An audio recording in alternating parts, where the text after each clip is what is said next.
Hi guys, so today I've got Hannah with me. Hannah is a dance and class instructor that's had to severely adapt and overcome recently because of the Covid-19 lockdown. So first of all, thank you for coming on board, Hannah, and how are you? All right, it's all right. So how are you doing? Yeah, good. How are you? Yeah, I'm good. I'm busy for some reason. For someone whose both businesses are completely shut down, I'm very busy. Yeah, likewise. Yeah, completely. It's just completely. I was busy before, and it's just completely changed the type of busy I am. Now, yeah, I am a fortunate one, I think. Because So being tell busy everyone for me. what you've been doing. Tell us everyone what you've had to do, because like I say, you've gone from, I'm assuming, what were you teaching in halls or at like gyms or in dance studios? Yeah. So a little bit about me. I started doing dance from 10. I then danced all through being a kid. Then I went to Performing Arts College, graduated Performing Arts College. I've done stage, music videos, TV work, and all that kind of stuff.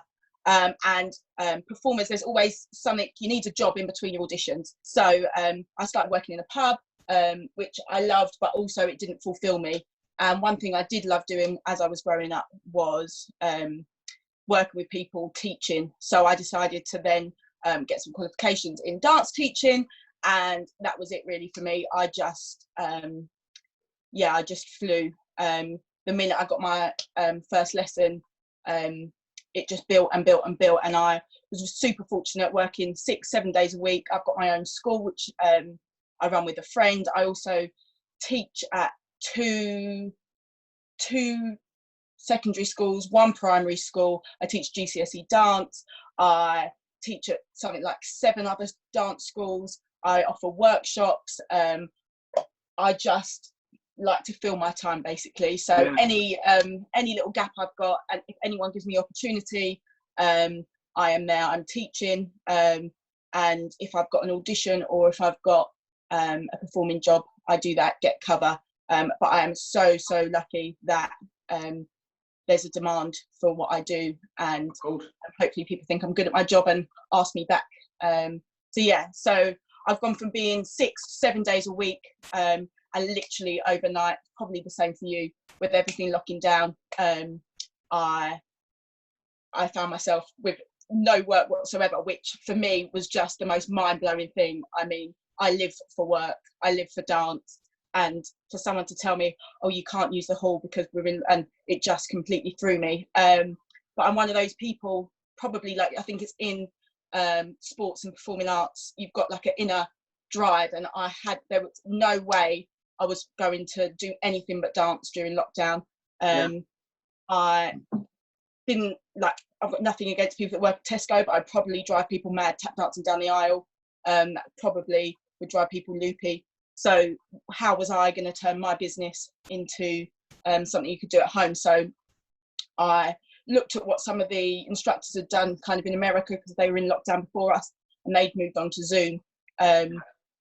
So I thought, well, if I don't do it now, I'm never going to do it. I don't know about you, but you get like people, like little demons go, oh no, like do this. And I thought, no, I need to just knuckle down, get it done. So it started on a Facebook page. I just put up the idea. It was Mother's Day. I offered a free class that day. I shared it on my page. I shared it on some local pages for schools that I teach at, like in the area. And people wanted to come and dance with me and my mum. So we got dancing in the living room, and I realised, actually, this could work. I mean, we had tech issues. I don't know whether you know a little bit about Zoom, but like music drops in and out if it's not played through a laptop and that kind of stuff. So that I had to overcome. So I've now got like a full, I don't know, microphone sound kit. Yeah. But I was really fortunate. I'm one of those people, I'll talk to anyone, and I got it off a friend of mine who runs a production company. He wasn't using it. He didn't need it for his shows, and he said, please take it. So I got given that, and I basically turned everything I know onto online. But I didn't want to do it because I was in a fortunate position where I I had no overhead, so I moved back in home. So I'm back home at the minute. I've got no overheads other than food on the table and that kind of stuff. So I wanted to do it to make people smile. So I'm offering the classes for really cheap, just to make sure that everyone, no matter the financial situations, because if people were like me and overnight went from everything to nothing instantly, I wanted them to have the opportunity to dance, to smile, to get their endorphins going. So my dad and I cleared out the shed. Welcome to my shed.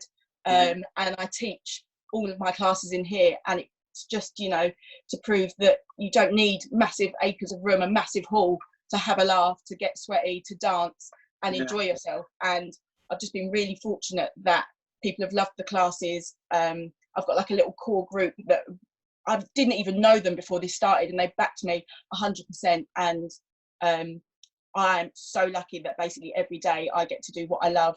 And then some of my other classes from the other schools I teach at have seen what I do and have asked for guidance to set themselves up virtually. So I'm now doing my lessons 5 times a day, as well as my normal classes, which I'm just so grateful for. So lucky. Well, I would definitely beg to differ about the luck thing. I don't think you're lucky. I think what's happened is that you've made your own luck. You've been innovative there. You've seen a gap. You've realised that you want to keep doing what you're doing, and you've just found a way to keep doing what you're doing. And I think that you need to give yourself a load more credit there, because I don't think that's luck at all. Because it wouldn't have. This would never have landed in your lap. So that's the best way to think about luck. If it could land in your lap and you have to do nothing for it, then that's lucky. But you have absolutely grafted for what you've got, and you've worked so hard. I can see you've worked so hard to have what you've got right now. I think, a little bit more credit where it's due. I think you've done an amazing job, and you've done right by your community as well, because a little bit about what we're doing at the moment, we're putting out a lot of exercise programs at the moment completely for free on our Facebook page, just to serve our community, but with a view that, like you say, people need to have a laugh. It is imperfect. Sometimes our guys trip over on live on camera. Sometimes the bloody tripod will fall over. Or the other day I was doing a Facebook Q&A and the dog came in and pretty much just ran off with the tripod and the phone, just pulled it over. So didn't mean to. It actually caught its neck on it, being a bleeding numpty. So people are embracing this new change. Do you see that there's going to be, or could potentially be, a long-term opportunity that's come from this?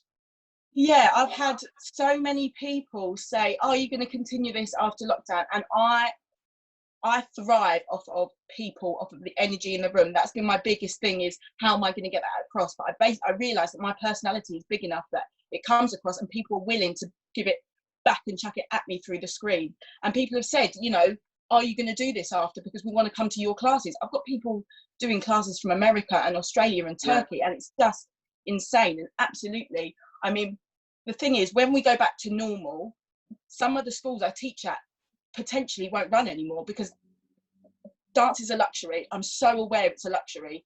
It costs a lot to come to class. It costs a lot for your uniform. It costs a lot for your costumes, the show rehearsals, the exam fees. It's a luxury.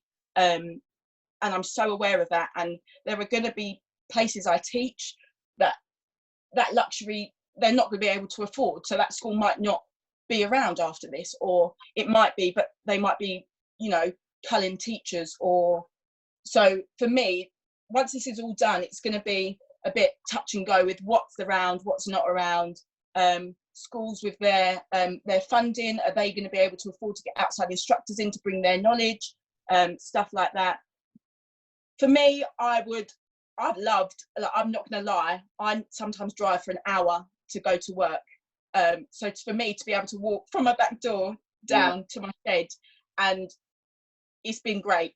And if there's a demand there, of course I will run classes from my shed. If it means that, those people that I've connected with and made friendships with, definitely. It just might have to be a different timetable, because at the minute I'm running minimum 5-6 classes a day. We're running 5 a day, right from literally from 9 o'clock in the morning through to 9 o'clock at night. And if I go back to normal and my normal classes are in, I don't have that luxury of all of that space of time. But absolutely, I'll be throwing some things. And then other people have asked if they can do private.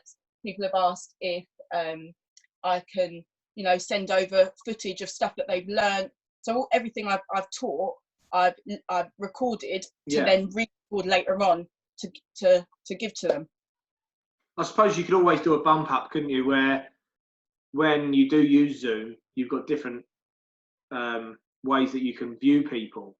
And I suppose that you could opt to have the people that are paying a different tariff, if you like, in the big screens, and then everybody else that's just viewing, they don't necessarily get recorded. So you could then go backwards and forwards. The thing is, I think the good thing is that you're thinking outside the box and you're thinking about there's a lot of opportunity here. Now, one little idea that we've had, because we want to continue doing the online lives, is like our yoga instructor is happy for us to record her, which is obviously doing it live at the moment. So what we're going to start doing is we're going to take one of the spaces out of yoga and we're going to replace it with a tripod. So the class is still going on as normal around it, and then the Facebook Live. Yeah. Okay. So if I was teaching a class, to just whack a camera at the back on a bird's eye view, and people can join in. Yeah, excellent idea. Yeah. So we're going to do that, but it will only be on the instructor. So no one in the classroom was already. So I already do that with my slimming club, for instance. I understand that a lot of people can't turn up to my slimming club. We don't operate the same as any of the other big names. We don't use anything like that. We are all about calorie counting and eating food that you like eating and not demonising food. So yeah, I mean, that might be an idea for you. I didn't know whether you wanted to toy with setting that up when the doors are back open. You can pick up a little tripod. I'm just trying to see if I've got like 5 of the things. I'd love to show you my setup. It's so funny. Like, obviously we're doing that whole bend. I have you currently on a bit of wire that goes along from one beam of the shed to the other, and then I've got a metal hanger, like go to the dry cleaners, which I've bent around my iPad and then use my elastic and you are literally just chilling there. Brilliant. Innovative. I love that.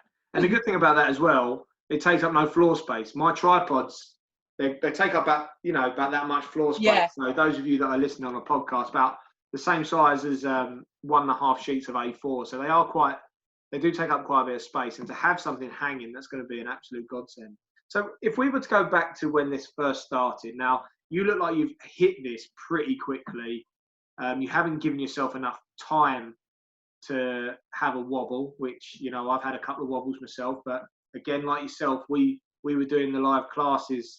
We were doing them before lockdown for people that were in lockdown early. What would you say, what piece of advice would you give yourself, knowing what you know now?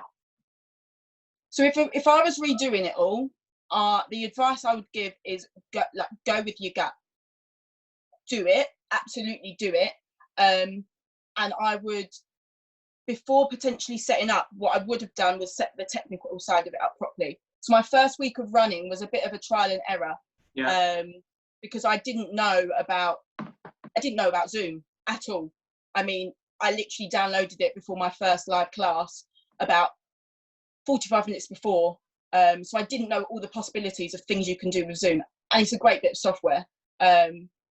It's not perfect for dance classes, because I don't know about you, but there's a lag. And, if I do like a musical theatre karaoke thing on a Sunday, and I have to, we all mime and everyone's muted, because otherwise everyone's singing back at different times of internet connection.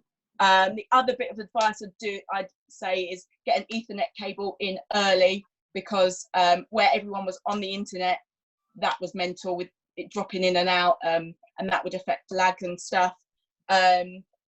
Other bits of advice, a bit more time, give yourself time to process it all. So go at it full steam ahead, but give yourself the time, like maybe in an evening, just while you're setting it up, to really think about your processes, like your admin processes and all of that, because that's what I found. I was chasing my tail a bit. Yeah. So where everyone was coming in all at once, it was like, whoa, this is insane. And I'd spend more time in between, rather than prepping and doing, the stuff that you do before a class. I'd spend more time messaging people going, oh, like, what's your email? And actually, if I'd just gone in straight away with a registration form, it's all there, all documented, that would have saved me so much time to start. Maybe some automation as well. I'll see if I can get you some links sent over, because I think you would benefit from an automated series or an email series, or using some kind of automated follow-up like MailChimp or Aweber. That would probably help you so much. And they've got little things called landing pages that you can publish, where you can just send them a link. They will then put their email address and stuff in, and then they'll start getting the automated series that you've already made being emailed to them. Yeah, that would help me massively. Yeah, thank you. Yeah, I'll send you some stuff on there, and I'll also, in the show notes of this, guys, I'll put any links into MailChimp, or I use MailChimp personally. Some other guys I work with use Aweber, which are all ways of emailing people. Okay, so I mean, you seem to be pretty diverse in what you're doing. You've thought outside the box quite a lot with this. What would you say the biggest problems your clients are having right now when it's come to, well, just any like objections or any kind of problems that they've had up till now? Yeah, so the first week, technical was a problem, like getting the sound across the screen. Yeah.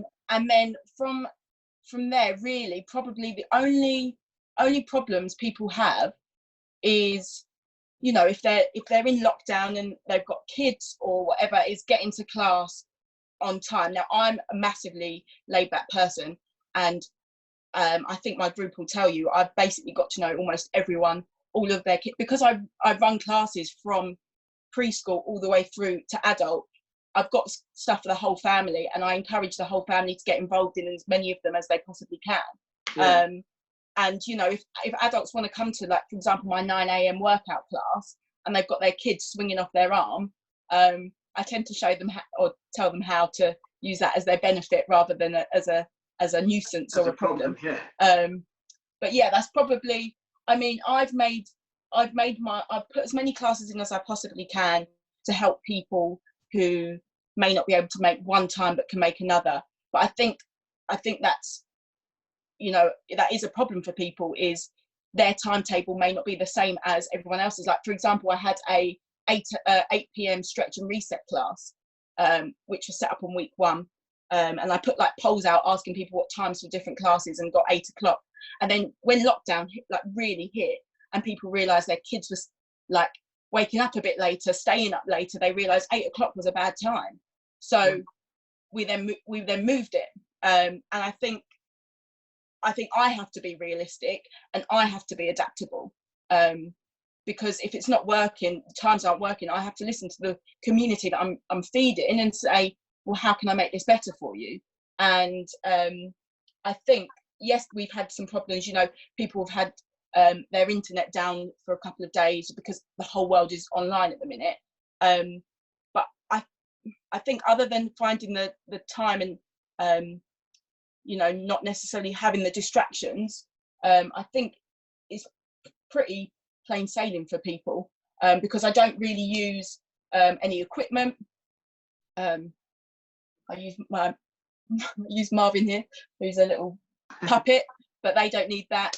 If there's stuff in my preschool classes that they need, like shakers, I've done DIY ways for them to make them at home with things that you can.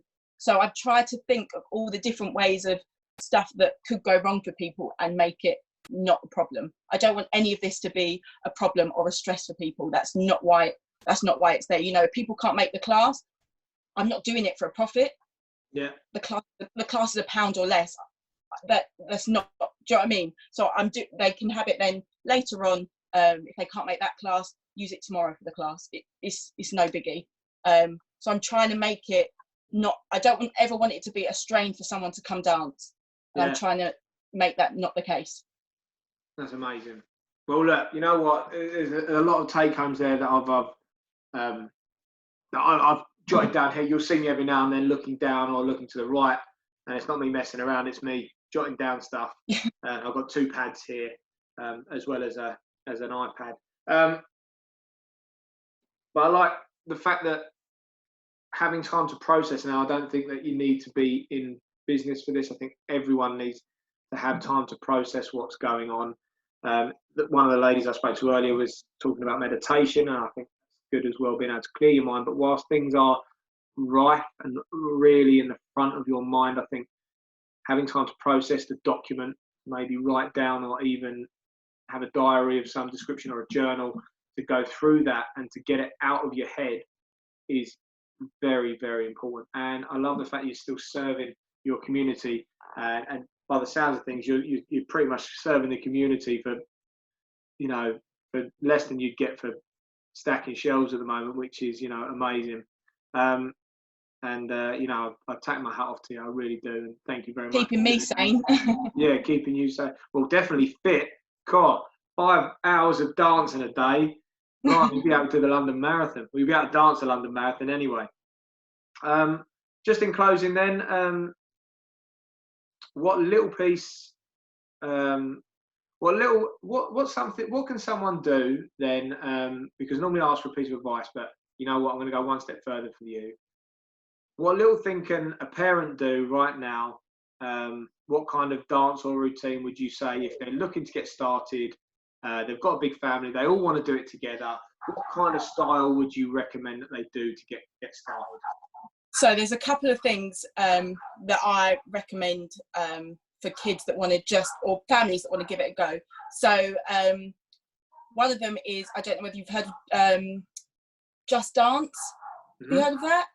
So Just Dance is you can actually get the videos on YouTube, but it's a I'm not like endorsed or anything by them, but it's just it's a game basically. I used to play it when I was small, when the Wii's first come out, and it's just easy, fun dances to follow, and I mean they've got better. Like the dances are actually pretty good. Like the quality of the choreography is pretty good for you to follow, and it's not a case of that they teach it to you. It's just on the screen, you copy, bish bash bosh, done. Other thing I'd suggest is, I don't know, finding, like I start all of my 3:30 general, like my general dance is what I call my family dance class. I start it every time with Madagascar's I Like to Move It. Because it is just so super fun. It's, you know, high energy, and it just makes everyone like smile on your faces, ready to go.